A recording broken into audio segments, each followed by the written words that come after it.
Yazıldı bəxtin qara zindanlara mı vay vay.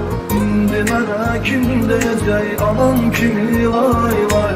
Sən də məni gözləmə yar etsə də il ay ay. Yazıldı bəxtin qara zindanlara mı vay vay. İndi mənə kim deyəcək anam kimi vay vay. Sən də məni gözləmə yar etsə də il ay ay. Ruhum bədənimdə həm kölgən günə qusta. Saydıqca gömür günləri öz qəlbinə qussa. Yarım yazıram ki biləsən olmayacam toy. Zindan qara bəxtimlə bu zür etdi götür qoy. Get söylə anam fikrimi anlamasın boy.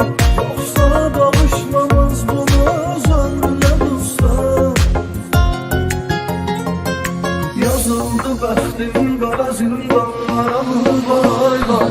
İndi mənə kim deyəcək anam kimi vay vay. Sən də məni gözləmə yar etsə də il ay ay. Yazıldı bəxtim qara zindanlara mı vay vay. İndi mənə kim deyəcək anam kimi vay vay. Sən də məni gözləmə yar etsə də il ay ay. Ruhum bədənimdə həm kölgən günə qusta. Saydıqca gömür günləri öz qəlbinə qussa.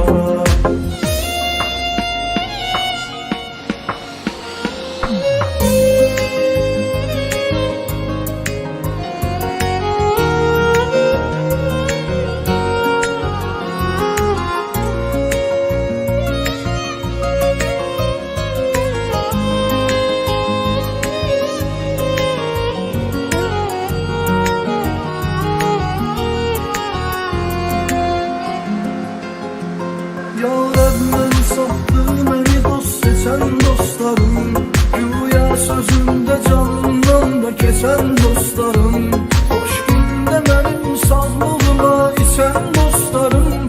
İndi dalımca gülüb deyirlər mənə dostlar. Yazıldı bəxtim qara zindanlara mı vay vay. İndi mənə kim deyəcək anam kimi vay vay. Sən də məni gözləmə yar etsə də il ay ay. Yazıldı bəxtim qara zindanlara mı vay vay.